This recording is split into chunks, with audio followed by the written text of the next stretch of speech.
All right, guys, welcome back to another episode of BloxFam Breakthroughs.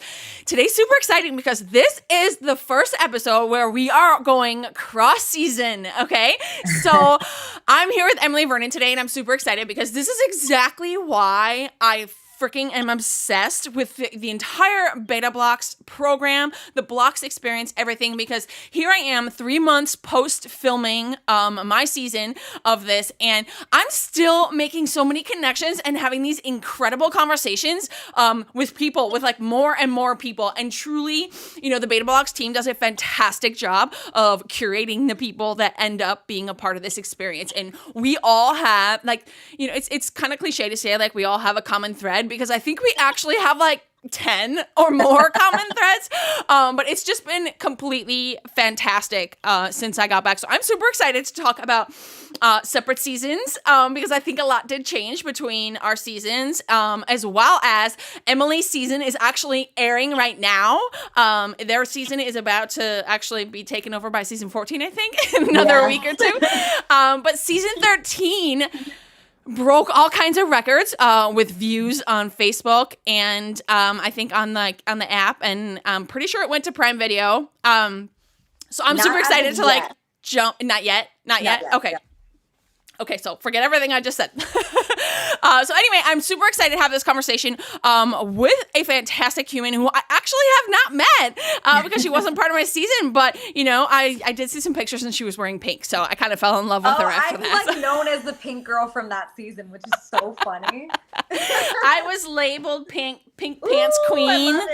I was like PPQ, PPJ. Everybody was like, oh, pink pants. So because my CFO went with me and her name is Jess also. And so I was the pink pants Jess. That's how they like told me apart, was that I was the pink Jess. So yeah. Anyway, all right, Emily, why don't you give everybody a little synopsis, you know, of who you are, what you do, maybe where you're from, and let's kick this off. Absolutely. My name's Emily Vernon. I am the owner and founder of Vice Versa Strategy, which is a digital marketing agency. I'm your all-in-one digital marketing partner.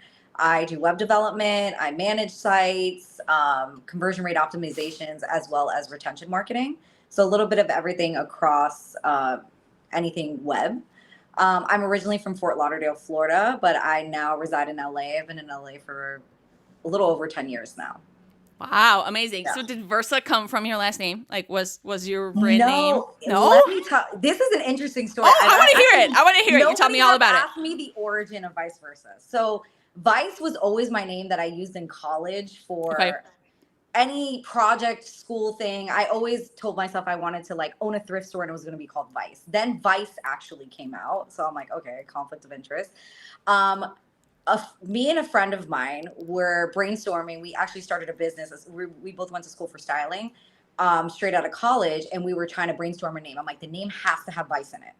Like, non-negotiable, Vice has to be in it. We're like, okay, so we're like thinking, we're driving, we're sitting in traffic, she's driving, we're looking around, we're like naming objects, and there was a Nissan Versa in front of us.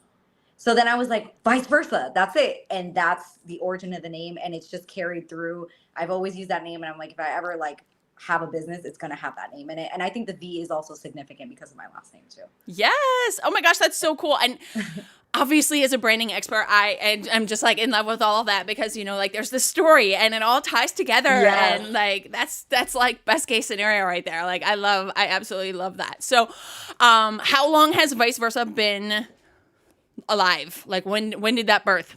Yes. So unofficially 5 years, but I got my LLC about 2.5 years ago, almost 3 years. Okay. But unofficially, since I've moved to LA, I was freelancing. So freelancing for the company that I originally started with, I worked for them for about 5 years.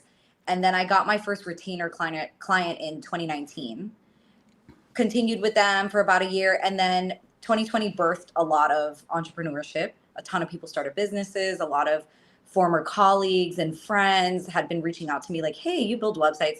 So just to give you a little context too, I've been in corporate e-commerce for 11 years. So I have a ton of experience working for The Honest Company, BCBG, True Religion, ALC, a bunch of brands. Mm-hmm. I come from the brand side. So I've always managed sites and done merchandising strategies and operations and just day-to-day managing of sites. So people are like, you build websites. I'm like, not really, but I manage them. So how hard could it be? So I've just kind of taught myself how to do things over the years. I've used a lot of friends as experiments, and, you know, I've just been getting like, it's truly word of mouth. I get reached out to all the time. I never shut up about my business. So many people are referring me.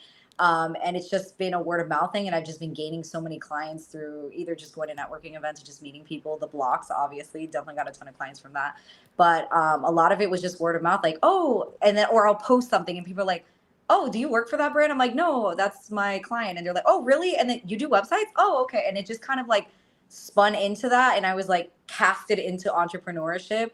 I actually come from, my parents are both from Guatemala. They moved to this country in 1972 with like $70 and a dream and started a really, really successful construction business. So I grew up with entrepreneurs. My sister started a business. My brother started a business. They originally started working for my parents' business, started their own businesses. So I was like, I always knew entrepreneurship was going to happen for me. I just didn't know what. And then I got, you know, fresh out of college, thrown into working in e-commerce, and it just kind of grew from there. And then I became really passionate about it. And I would talk to friends about things, and they're like, wow, you really like love this. And I'm like, I guess I do. And I just been helping so many friends and seeing businesses grow, and just helped in a lot of success in business growth. So I'm like, wow, okay, this is the thing. So now we're here.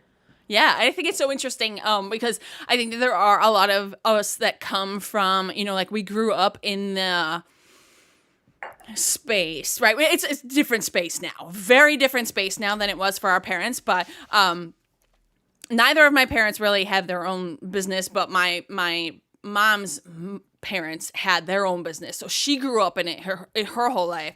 She was a nurse for a really long time, and now as she is kind of nearing retiring, she wants to start her own her own consulting company to just kind of have something while they're retired and traveling and like all of these things. So like her entrepreneurship is coming late in life. Mine started right out of college. I never went for corporate America. I started my first business right out of college, and I have never looked back. Okay, there were times where I was like, what the hell am I doing? But I have never looked back. I have never gone the other direction, because truly the only way to figure it out is to fucking figure it out. It's true. It's true.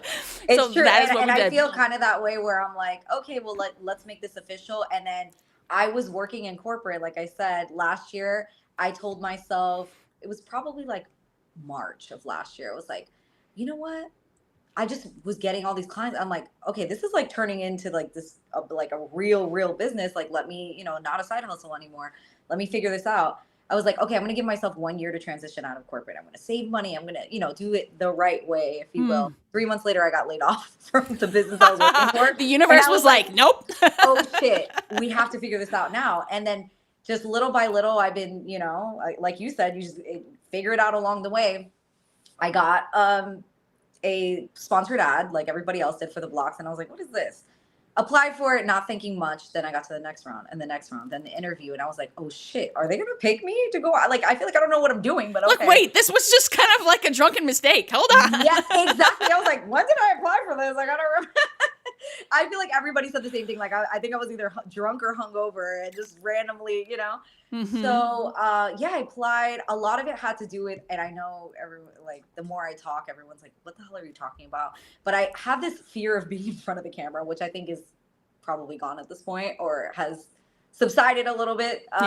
But I wanted to get over this, like, fear of, like, creating content. And, like, I know I need to talk. I'm proof of concept that I, like, created this business and gotten every client just by talking. So I'm like, I want to be more comfortable in front of a camera. I want to, you know, put myself out there. That's not something I normally do. I've always opted for like behind the scenes type of careers. Like originally went to school for styling, wanted to be a stylist, and e-commerce I'm behind the scenes. So I'm like, let me get over that. I know content is king and you need to be posting and, you know, all of that. So I think just to kind of work through that and also, you know, promote my business, I decided to go on the show not knowing what to expect. I had no clue what was going to come out of this, and it just birthed this really beautiful thing. And I've like had so many breakthroughs and learned so much about myself and my business. I always say TheBlox is like therapy, where it's like you knew the answers, but you kind of had to figure it out while you're there. Mm-hmm.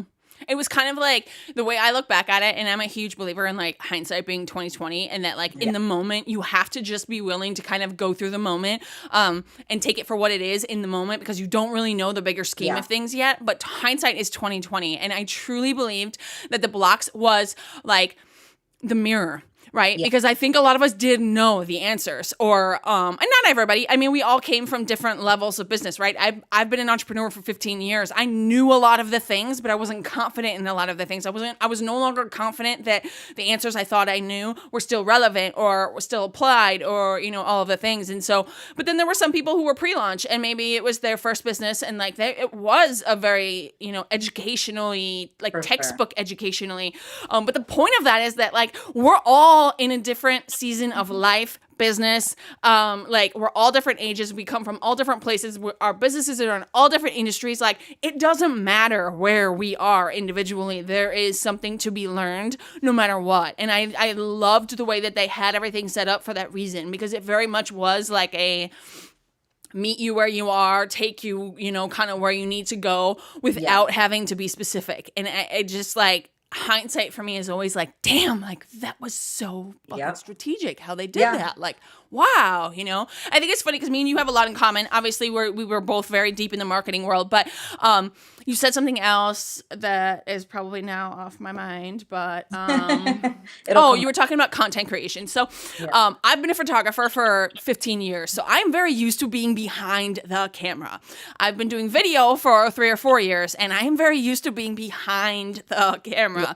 And so when you talk just about being like wanting to kind of like get more comfortable, you know, in front of the camera, that was a big thing for me, because I was just like, well, I want to be over there though. Like, and they're like miking me, and I'm like, here, I got it. Like shoving my shit around, and they're like looking at me, and I'm like, I do this for a living too. Like, it's okay. But it was really interesting because, you know, when you said that you're talking about like content creation and stuff, like, I don't really think that for most of us, it's as much of being afraid of being in front of the camera as it is like, it is just way fucking easier to do someone else's content. Like it's just way easier to do it for someone else than it is to do it for ourselves. We put up our own walls like to ourselves that like make it so hard for us to like access what we already know. It's like, wait, I gotta like save this. So that's crazy. So I feel like we have a lot in common. And I love your energy, and I loved watching you on the show as well. So, okay, so let's dive into the juice here, because you did say you had so many breakthroughs, and that's what I want to get into. You know, we're going to talk a little bit first about just your time on the show. But I really want to make sure we talk about some of the breakthroughs, because that is the main reason that I, you know, decided to create this podcast after the show, because I want to know. I have this obsession with like seeing it from everybody's point of view. And maybe that's because I'm a photographer. Maybe that's like, I want to see it through everyone's lens, but like I'm obsessed with all of the different points of view. And one of my favorite parts about the show was getting to hear everybody answer the questions every day, and to realize how differently we all hear things, we all process things, and we all spit things back out. Like, it was incredible to hear so many different answers to the same question and be like, holy shit, I never thought of it that way. And I just like, I thought that in general was really powerful. So that's that's like the basis behind why I wanted to start this podcast. So let's go backtrack here a little bit. When did you guys film? We filmed the last week of February. Okay, so you were like into winter. Okay. Yeah. So what was your season of business like before you went to TheBlox? Like, what season were you in when you got cast? Like, where were you? Were you like drowning? Were you like not that many clients? Like, what season were you in? Oh, I was very much drowning, but because I didn't have enough clients, and I also, one of my clients had shuttered the business, and they were one of my main retainer clients, like literally like a week or two before TheBlox, and also my birthday is a week or two. Mm-hmm. So it was just like a lot of things were kind of in shambles, and I felt very much at a crossroads, like I don't know what to do. And this show was kind of like my final shot at figuring it out in a sense. So went on the show, didn't really know what to expect. And it's interesting because, and I'll get to the breakthrough, is I market brands and products all day, every day. That's what I do. My brain just strategically is built to think about products, but I could not figure out how to market an agency. Very different. And Very it's different. interesting because one of my clients was a SaaS brand. So I'm like, I don't know why the dots weren't connecting for me on how to move forward, I always thought that like me personally having a website wasn't as important. So I actually didn't even have a website until like maybe 6 months before the blocks. Okay. I've never needed it. I've just been able to use my mouth, and like people believe me. I didn't have any proof. I didn't show them any case studies. I didn't never needed it. But then I'm like, okay, it's important, but like, who's gonna actually find me on Google? I think that Google, Facebook ads type of I don't know if you guys had that on your season, but that day that we learned about it, that was so imperative for me, and it actually shifted like there's a whole nother, like I work on the internet, but I don't understand how to market myself on the internet. So there was a big breakthrough of like, I was trying to be a faceless agency, much like every other agency. You don't know who owns it. You don't know anything about it. It's just, they're the best and that's it. Right. But it's funny because one of the agencies that I really admire, they're called Chelsea and Rachel. They're one of the top Shopify agencies. I actually know Chelsea personally. They are out there putting their faces out there talking. I mean, the name of their company is them, and they're, in the weeds, they're at all the conferences, and I admire the way that they do content. So I'm like, why am I not doing it this way? I was trying to do a faceless brand, and now I realize like you're the proof of concept. People love talking to you. Why aren't you showing yourself? So I had a big come to Jesus moment of like, okay, I need to be more in my brand, and long term I want to do courses and that sort of thing. And it's like I have to be in the brand. So just learning how to like market myself in a better way. So I ended up redesigning my website. Still a lot of changes to come, but that was a big moment for me. I'm like, oh wow, okay, it's about me. It's me, Yeah. And I didn't view it that way. I viewed it as this like third party entity and not me. I wanted to be very detached from it for whatever reason. Do you feel like you went the faceless route originally because that's what you thought you were supposed to do? Yes. Yeah. Yes. It always felt like, but it's interesting because it's so contradictory because I tell my clients one of the most important pages on your website is the About Us, because now I think post 2020, again, brought all this entrepreneurship, people fell in love with the owners and the founders and the story of the brand over the actual brand. Back in the day, it's like we loved all these brands. We didn't know why. We didn't know who owned it. We just loved the brand. Mm-hmm. But I just felt like that's the route we need to go through on the agency side. Like people are like, who cares? I just want the best. Mm-hmm. But it doesn't matter who's the best. But it actually does matter because people need to fall in love with you. They're working with you directly. They need to feel that trust and comfortability and build that relationship. And I saw that as an important thing in person, but I didn't realize how important it was online as well.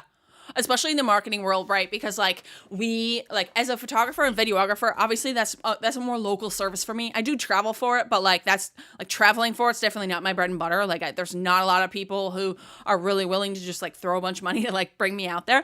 But I love having that as a localized thing, but in the marketing world, we can work with anyone, and it is important for us nowadays to have that presence. And I think it's interesting because when you say that that's what you did because that's what you thought you were supposed to do, right? I have another podcast with my other brand it's called Redefining Fabulous, and it's really all about breaking down the stigmas of what we feel like we're supposed to do or how we're supposed to feel or what success means, and really breaking down those stigmas and creating them for ourselves, because truly a lot of those things with how fast the world shifts these days, in all different ways, it's so important for entrepreneurs today to be able to build their skill of evolving, and just continuing motion, because I think that part of the reason why a lot of businesses shut down outside of, the world shutting down was because they had not had the experience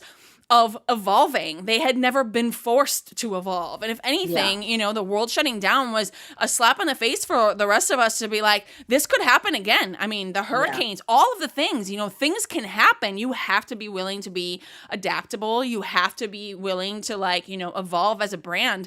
And I think that moving forward, what it means to be an entrepreneur and the things you're supposed to do are changing wildly because people Absolutely. are finally realizing that whatever playbook so-and-so built does not apply to everyone or to Yeah. everything or to every time frame. So I love that you talked about that because I think that's really important for a lot of entrepreneurs to recognize. And that's part of like my branding discovery experience with people is like, are you doing the things that line up with your values, or did you choose your values based on what you think you're supposed to have because someone else told you you're supposed to? That's a huge transformative moment that I have with my clients because truly they need to slap in the face to realize, well, I thought I was supposed to be doing it like that. Well, when you say that, that means that like you are doing it not because you want to, but because you feel like you're supposed to. And that's just the rule doesn't apply to most businesses now. You know, that's just it's so crazy different. Okay, back to you. So filming, what was filming like for you? Like, I know you were talking about, wanting to be more comfortable and stuff. Like, were you a nervous wreck or were you just kind of like, yeah, let's do this? Yeah, no, definitely not. Yeah, let's do this. I was just kind of like, and I feel like a lot of behind the scenes, I'm going to be very transparent right now and say I have not even watched my episodes. What? Because I'm like, my parents and my family and my friends have been sending me clips, but I'm like, the faces I'm making, I'm like, I'm not ready yet. I was like, I want to watch it in order. So I watched the first 2 episodes and I saw like a quarter of myself. I was like, oh, I'm there. But those 2, I just, I don't know what the hell, if I was deep in thought or what was going on, but I was just making some angry looking faces. I'm concerned about the same thing because I've been known to be told I have resting resting bitch face. Yeah, when I'm in motion, I'm like, oh, she's approachable, but normally I'm just like, and everyone's like, why are you making that? I have a lot of like, know. I have a lot of what the fuck face. That's my like resting bitch face is kind of the like, touching. What the fuck? Absolutely, yeah, I do the same thing. So I was just like, I was so nervous, especially like the first date. And then I think as you, like every day you're like living and breathing with these entrepreneurs every day, you start to become friends with people. Like I have a group that we actually met on day 0 of friends, and we have a group chat called Blox Besties. We hold each other accountable. We like have calls and things all the time, and we're like great friends and bounce ideas off each other. But once you start to get to know people and you talk to them all the time, you kind of just like, it becomes the friendliest competition you've ever been in. So the nervousness kind of went away after my first pitch, probably like the second day. Yeah. I was still really nervous and like reading from my book, and like it was hard for me to like, get comfortable. But yeah, that nervousness was always kind of there. I was never like, let's just do it. I'm just like, okay, we have to do it. Like I'm here, I got to do it. So I was definitely extremely nervous. And even like my first interview, I was just like, oh, I would have said something different, or you know what I mean? Like you go back and you look at it, but everyone's like, you did amazing. I'm like, thanks. I did it. I did it. It's funny that you say that because when I'm doing video and I'm doing like productions like this where there's like a sit down interview stuff, I usually do them either in the middle or last so that people are a little bit more comfortable and in their element, because when you have to go sit down on day 0 and go talk about yourself, you're nervous as shit. You have no idea where you are. You have no idea what to expect. You have cameras in your face. It's like, that is not an icebreaker. It's like, holy shit, we're doing this. I know. I was like, it just felt weird doing it. Like, that's the first thing. It felt very forced. Yeah. And it's like, what am I going to wear? Because this is like my moment. And it's just a lot going on. And you're like, still feeling this like weird competitive energy, and nothing has happened yet. So you're just like, I don't know if I'm going to say the right or wrong thing. Am I going to get picked for something after because of this? Like, you don't know what's coming. So I was so nervous. And then I signed up to do the interview. You have to go like get ready and then sign up. Mm-hmm. And I waited like 3 hours or something. It took forever. So then I sat down, and that's when I met my Blox besties, and we like kind of naturally just found each other. But I was that waiting, like I wish I would have been able to like, okay, now like you sign up and just go in. But now you're thinking about it. I was just going to say, like, the rest of the time, any nervousness and kind of like worry kind of went away because they're so strategic about how they don't give you time to think. Like, there's a reason why we had 15 minutes to not only like create this pitch, but to also figure out where our fucking pod room was. There's a reason for that, because it put us in a position where we don't have time to think. We just have to do. You just have to do it. You just have to do it. And so and it's kind of like, as an entrepreneur, we overthink. And I think that's why 1,000%. One of Wes's biggest points is like, just launch your MVP and then you can make changes later. Yeah. But I think it's just initially even doing the launch or putting the thing out there or putting yourself out there. It's like that's one of the hardest steps in entrepreneurship is just like doing it. Like, and I feel like I suffer a lot from analysis paralysis. I do all this research. I and think I'm as creatives, we have it worse than a lot of people in that reason, like in that category. Yeah. I'm like, if I do it, I'm going to do it right. And it has to be perfect and it has to be, but it's like, I could just change it, you know, but you know, we're very hard on ourselves and that critique comes with it. It's just like, you want it to be you. Yeah. Yeah. Yeah. Okay. So outside of day 0 being a clusterfuck, because obviously it's a clusterfuck for everyone. What do you think was the hardest or like most challenging part of, you know, the entire experience? Definitely the pitches. I think just you're like high stress already. It's a lot going on. And then you only have 15 minutes to think. And like, to your point, you're looking for the pod and finding a seat and you're trying to write while you're running. And it's just a lot. And I think we're barely sleeping because I was one of those people that not only did I, you know, attend the blocks all day, there's a bar that's in the Osage Casino called Swigs. And that's, to me, that's where the real networking happened. And that's where you really found the answers. And when people got real, once they had some drinks in them, I got so much great insight getting drunk with the other entrepreneurs, to be honest. So I committed to going to that. My point with that is it's a 12 to 14 hour day. You get in bed, you're exhausted. You can't sleep in because but your brain's also like I had a hard time falling asleep. My body was tired, but my brain was like wired ideas and not for nothing. I told myself I'm taking this week off. I couldn't. I had clients and I had 2 potentials that were happening. So I was like sending scopes of works. I was taking calls. They're on a different coast. So I was still actively working. People saw me in the hallway. I would step out of the pods and have my laptop and I'm like doing stuff. Yeah. So I'm still working in my business, even though I told myself I wasn't going to, plus not sleeping, plus, you know, these 15-minute quick pitch. It's just so much going on. So I think the most stressful part about it is like, how can I apply this to me versus thinking like, I'm always thinking for my clients. How do I think now? Yeah. Yeah. What was coming back like? Like, was it like a giant slap in the face when you got back home and you were like, okay, gotta get back into a routine? Well, the giant slap in the face was, I don't know if it happened to your season. I came back the sickest I've ever been in my life. I was dying along with everybody else. Like, actually, some of the judges and some of the people were sick, and then you're stuck in a pod with them. So it was like, I'm telling you, we created a new COVID strain. Like, season 13, we have an interesting reputation. I'm sure you could see in the chat. So it was COVID-13. But that strain was crazy. And then I went on a week-long cruise. Oh, right when you got back? Why would I do that? Yeah. Ooh, hindsight right there. Hindsight. Sick. What the hell was I doing? Sick as a dog, went on the cruise, and now I have 400 people to follow up with. I was working. My poor friend that I went with, she was probably miserable because she was by herself. I worked I got 3 new clients. Plus I was having a lot of conversations. And one of my other clients was launching at the same time. My business in the 3 to 4 months after the blocks, like completely exploded. And like, I was drowning. I was building 4 or 5 websites at the same time. It was just a lot going on. It obviously slowed down now that it's summer and, you know, my business is slightly seasonal, kind of, you know, Black Friday, Cyber Monday, things are picking back up now already, but it was insane and I was dying.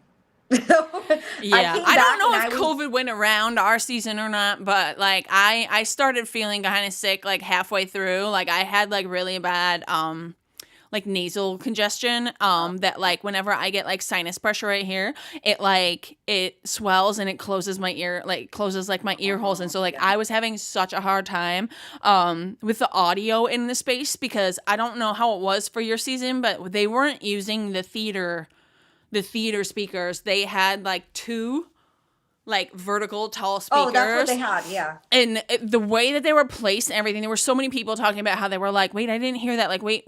Like the audio just wasn't great. And then like I was already like, I could feel like everything was closing in and it was like day 3 and I was like, it was the money day and I was just like, I want to crawl into a hole and die. Like, Yeah. oh my God. I don't know if anybody got COVID, but I know there was a handful of people that were like sick a little bit. Fevers, like a lot. And then people would go because you got to go to the pods. And it was, the illness going around was so bad. And then, going on that cruise. So it was. Oh my God. But it took me, I think my Blox hangover was like 2 months. Like it took me a long time to readjust. And then I was just getting so much business and so much going on and like so many things. And I'm also like trying to do my SOPs and like implement things. And like, there's things that I learned that it took me, like, I just finished rebuilding my website, like maybe like 2 months ago. Like it took me a long time to start implementing the strategies because I was just in my business day to day, like working so much that I'm like, oh my God. But then you're also like, there's so many things I have to implement. It was just a lot. And I was extremely overwhelmed for like a while. And I think I have been that gif of like flipping patties and like cleaning over here and like with like 10 arms of like doing all things. Like same. I actually put out a notice on October 1st that I was closing my calendar for the rest of the year because I have too many open clients that I need to close out. And I had just decided that like I am taking Q4 to actually put these things into action. We actually, like a month before TheBlox, decided to transition from a marketing agency to a branding agency so that we could really focus on, helping these brands build their foundations because we were having so many people who were just coming with money and they're like, give me 10,000 followers. They were just throwing money at the wrong problems. And like, that didn't sit with me very well after a year of doing it. I was just like, I don't like this. This is not what I want to be doing. And so we had like just like kind of like sort of started that transition. And so like I have not had a chance to finish transitioning and it's really important. And so I'm like, you know what? Forget all of this. I am closing my calendar for the rest of the year for my own mental health, for my own physical health. Like I just am like, I need to like get this. But I definitely had like the Blox hangover for like at least 3 weeks because it was just like, I was just so tired. I was so tired. They don't tell you that it's like that tiredness takes a long time to go away. And it doesn't matter how much rest you get. You're like, you're so emotionally drained. Yeah, I was going to say it's more like emotional and like psychological than it was physical. I mean, obviously I was physically tired too, but I think the mental tiredness was what lasted the longest because it was just like, oh my God. It was a lot. And there's just, I think the wheels are turning, but you're also like, I have to get back to my business and what I'm doing. And now I was one of the few marketing people on my season, which was kind of, good for me in a sense with new leads. So I was getting reached out to or just like following up with all these people and having calls. And it was just so overwhelming. I was like, it was just a lot. And then I'm exhausted and I'm sick and I'm on a cruise and I get really seasick. So Wow, that's crazy. All right, so let's backtrack for a second. What was the easiest for you? What did you feel like was like where you were like a little bit more in your element? Like what do you feel like kind of, I don't want to say easy. I don't think any of it was easy, but like what do you feel like was something where you felt more confident in? Yeah, so I think another big reason why I went on the show was networking opportunities. And that is like my superpower. I can talk to anybody. You drop me in the forest, I'm going to make friends with the squirrels. Like, so I would make my rounds every day. So every morning I'm going to breakfast and I'm making my rounds. I'm going from table to table. I'm every day trying to meet different people and talk to everyone. And a lot of the things I was doing was, in the pods, the conversations of websites and stuff came up a lot. There were some days dedicated to that. And I would go and audit people's websites and then pull them aside and be like, hey, here's some free advice. Like, you should do XYZ. Like, you don't have to pay me to do it, but I just, you know what I mean? Like, I became cool with people. And that got me a lot of clients too. It was just like, wow, you were looking out, but, I really want you to help me with XYZ. So that got me, I think, just networking in general. I can talk to anybody. So that was like I think the easiest thing for me. Yeah, I agree. I feel like in our space, in our industry, like that is kind of second nature to us. So like that part was like the least nerve wracking. And I'm a very service-based client, like customer experience based business. And so like it's always really important for me to, like showcase the personality, have these conversations, give them some help, and like, obviously, if you guys need more help, like, let me know, but like, here's some things that you can do without having to spend a dime, especially on certain topics. And so, yeah, same. I mean, like I've gotten a lot of business from that, but I've also just gotten a lot of connections from that. A lot of people who maybe people in our season didn't need that help from us, but someone that they know does, and now they remember you, and like just like all of those kinds of connections. Yeah. I think as marketing experts, we just really truly understand and value connections and Yeah. conversations more than the average business owner, I think, just because like that's what we do for a living. Yeah. So I think that's cool though. I think that's very similar. Okay, so the official definition of a breakthrough is a sudden, dramatic, or important discovery or development. Do you feel like you can remember a specific moment during your entire experience where you had just a massive breakthrough or multiple? But like, what do you feel like was the biggest breakthrough for you? The biggest breakthrough for me was actually it was the last pod that I had. And forgive me because I cannot remember these judges' names, but the crockpot lady. And there was another guy who works in like tech field. And he was the one that actually was giving me advice of like, you need to be the face of your business. You need to, and I don't know why it took, 5 pods for that to click, but just talking through like my business goals, what I want to do. And I want to eventually, I think I was saying this, like lead to like coaching and that sort of thing. It was just like, well, why aren't you plastered all over your site? Why aren't you, you don't post on Instagram, you don't, Yeah. and I'm just like, well, I've just been figuring it out in person. And it's just like, no, you need to be the face of your brand. You need to, and I think that's where I had my biggest breakthrough was in my last pod on the second to last or the last day actually. Um, and I was just like, oh shit, it's me. I'm the business. Like, I don't know why it took, all of these conversations and going through all these pods and for me to have that moment of realization that like, Because you're used to being this behind is the a scenes. brand and I'm the face of it. Yeah. That's I didn't view kind it of like a the nature of the brand. beast. Like we're just Yeah. used to being behind the scenes. Like Yeah. that's but he's right. And you know what? I in the last probably 3 or 4 years have also, opened an education sector of our agency that is truly committed to, educating clients, empowering them to be able to do things themselves, empowering them to make, certain decisions and whatnot. And it is so incredibly rewarding for me on a personal level to be able to, like help these people and have them go through breakthroughs.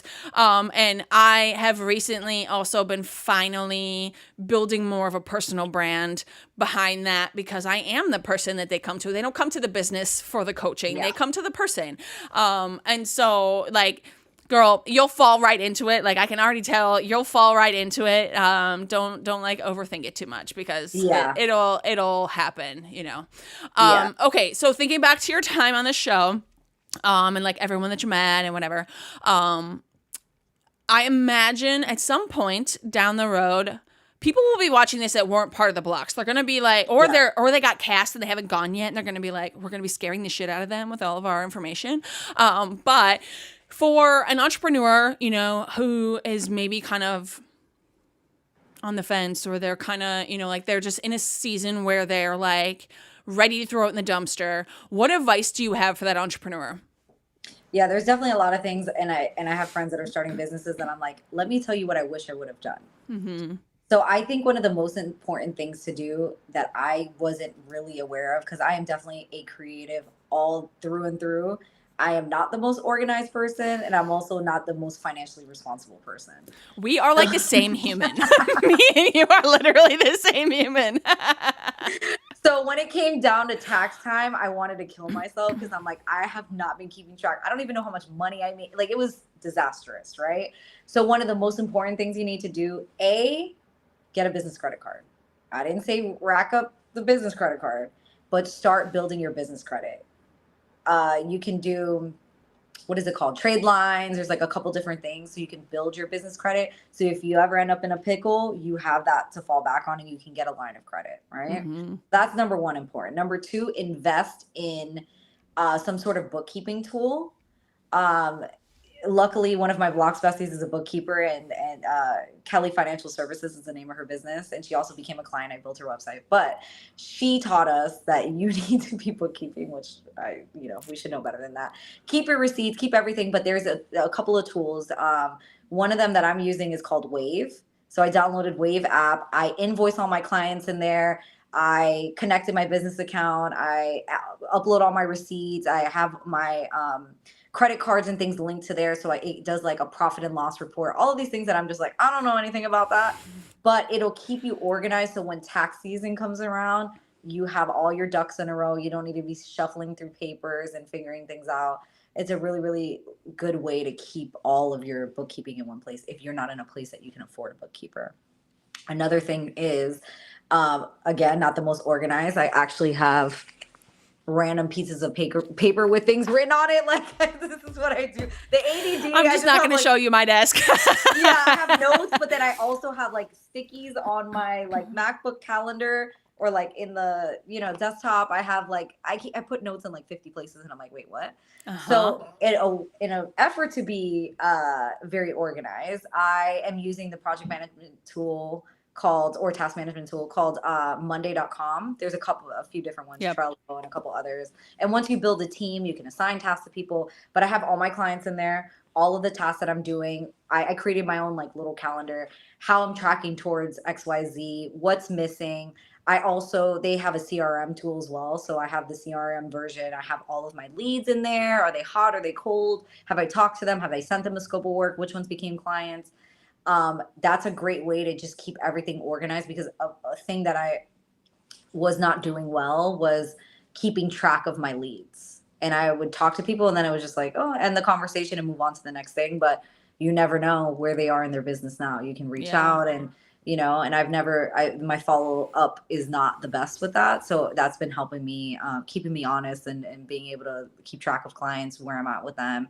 Cause my memory isn't great. So I don't know why I've been relying on that for so long. Yeah, I know. Right. Do you have kids? No. Okay. Well, it gets worse when you have kids. I have a 6-year-old Frenchie. So yes, I do. When you have a small child running around who is basically a miniature you, it gets worse. So my advice on top of that is to do it now before the children come on, because shit just goes up in flames when the kids come. Absolutely, yeah. So I think it's so funny that you are like literally speaking my truth. As I started bringing team members on, I have a CFO who handles all my taxes and my accounting. Thank God, because that is like the number one thing that I am just like, I've had someone do that for me for almost 8 years now, because that was the easy. I have to outsource this because like my brain does not do numbers. My brain does hex codes and code, right? So that was the one thing. And then when I got an OBM and was starting to build a team of people kind of doing some of the tasks and stuff, it was like, okay, what tasks are there? And I'm like, I wrote that down somewhere. Let me flip through my book here. And so they finally got me to like put it in a digital space. Yeah. Okay. Well, then it's in 5 digital spaces. I have Apple Notes.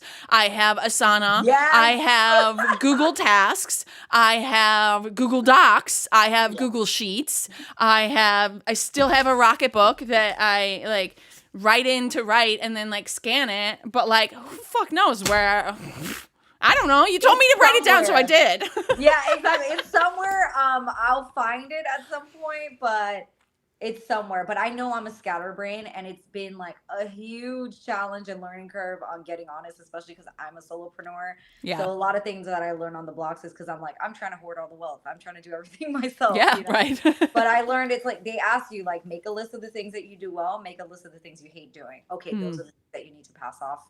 So I'm in the process of looking for a VA and getting myself organized. I long-term want to hire a team and not be in the business day-to-day. I want to be getting the clients and working on strategy, but implementing and following up and invoicing, it's just not my strongest suit. Yeah. So I will leave it to the experts that are good at that. Yeah. And my advice to you for that too, while you're in the transition stage, because, it's definitely something you kind of financially and mentally have to like prepare for, is look into as many automations as you can, because my CRM is its own teammate with all of my leads have a workflow depending on Oh, how they came in. yeah. They fall into this workflow, and the follow-ups are already built in based on what they're doing. So like if they're not filling out this form, it's saying like, hey, notice you haven't filled out this form yet. Da, da, da. All of that is in the back end so that I don't have to do it. And I wrote, so many people are like, how do you have time to be writing me these emails all the time and checking on me? And I was like, bitch, I don't. But Yeah. like my CRM does, because I figured out what that SOP. CRM are you using? Well, that's a loaded question. So I use Dubsado right now. I've used Dubsado for the last like 5 years. I am in the process of potentially switching over to Go High Level. Okay, I hear great things about Go High Level. Most of the people So as a I've never used creative, I will tell you that Go High Level blows, but that's just me and my creative brain. And like, I want this to look like this. Why does this look like shit? got It it. is a very capable, wildly capable platform. And one of the reasons that I'm moving into it is because, again, of the organization thing, because texting, emailing, just your standard CRM stuff, your accounting, your social media scheduling, all of these things are all done. Like, I think I said it right. Text and all these things are in one login. It's like all right there. You can build sites on it. You can build funnels. You can build workflows. You can build. I'm actually building my mastermind in there right now. That's kind of like the first thing I'm doing actually is building the mastermind in there while I kind of like get a lay of the land. But again, you get to a point where things get too noisy. There's a million apps for everything, right? Yeah. You use Monday.com. I use Asana. Person over here uses Trello. Person over here uses Google Tasks. Person over here, there's so many that it's not about which one you're using. It's about which one you're actually using. Like, not which one you're paying for, but which one you're using. Because, like, for the longest time, it's like, I'm paying for all of these things, but, we lost her. I know. I'm like, I there don't she know is. what happened. You're okay. You're okay. Okay. Anyway, you need to check out automations. If you're using Monday.com for your CRM, I actually don't know a lot about Monday.com as a CRM, but almost any CRM has automation capabilities. So if I'm you've 90% sure I'm not using it to its full potential. Yep. I just add my leads in there, but I haven't done much outside of that. So I'm sure if I definitely look at what kind of workflows and automations you can do, because your follow-ups and stuff like that, once you build an SOP for this, you build it once, and trust me, I get you that in the marketing world, especially when we do more than one service, it can get tricky because you're kind of like, well, it doesn't really work like this for everyone. That's fine. Like in Dubsado, I have certain things set as needs approval before it will set out. And then it sends me an email saying like, hey, Emily's workflow needs approval to send this email tomorrow. And then I go in and I'm like, okay, yeah, whatever. But like, it all happens on its own based on the start dates and like what for. It's that was life-changing for me as a solopreneur back then, was like, how can I do this without having to hire? Because hiring is very expensive. And when we did the marketing agency thing 2.5, 3 years ago, I built a team and it very quickly fell apart because for a lot of reasons, but like it wasn't right. But sometimes you have to do the wrong thing to figure out what the right thing is.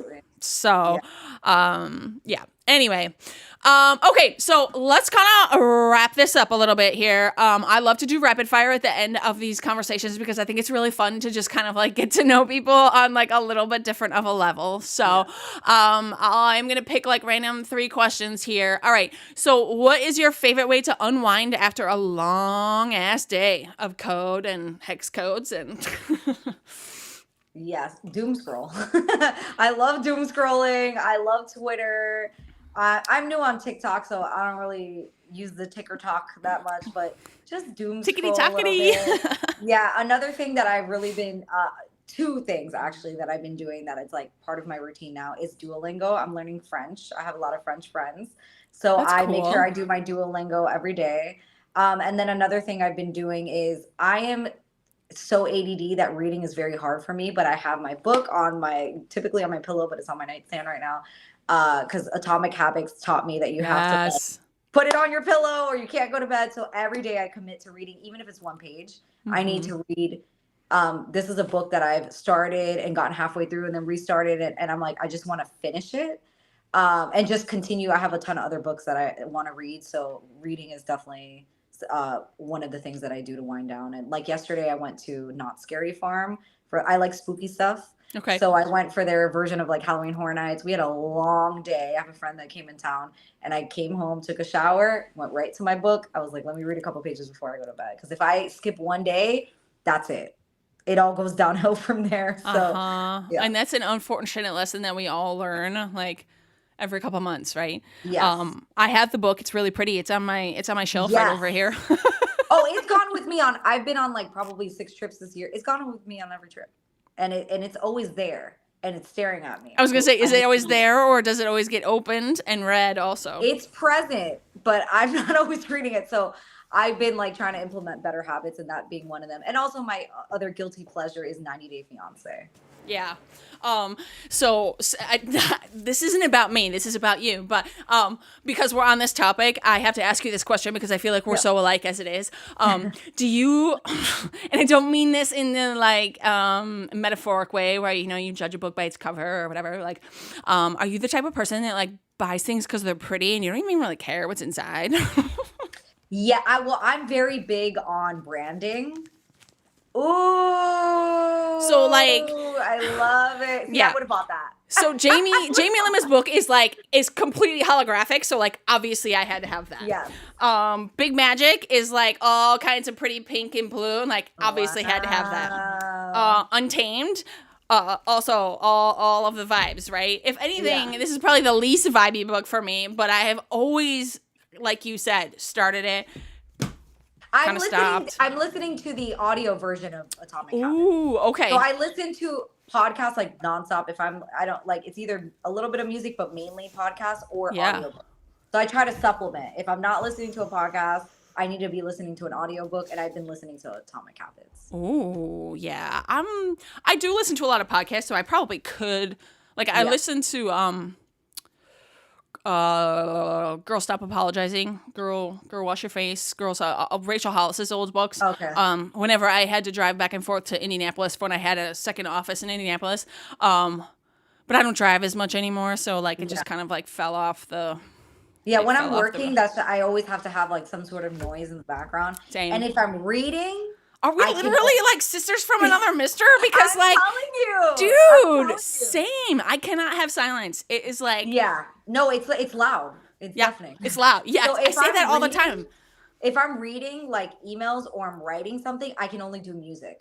But if I'm just like implementing something and it's like second nature, I'm just clicking around or building an email or being creative, then I listen to podcasts or audiobooks. It's like I can't read and be listening to an audiobook because then I'm not listening. Yeah. So it just depends on what I'm doing, but I have to have some sort of noise going on. Or I'm like, yes, I do a lot of the podcasting when I am editing photos because it's just like a long, monotonous thing where I'm not really like thinking or have to put words together. I do that a lot. But if I'm like building a brand strategy or building like anything like that, I can't do more than one to the same. But something has to be playing because if there's not music, I can't focus. I can't focus. All I can focus on is the fact that it's silent. Okay. Wow. We are so much alike. This is incredible. Okay. All right. I'm going to pick one more. All right. What is your favorite app or tool that you use right now that you like could not live without?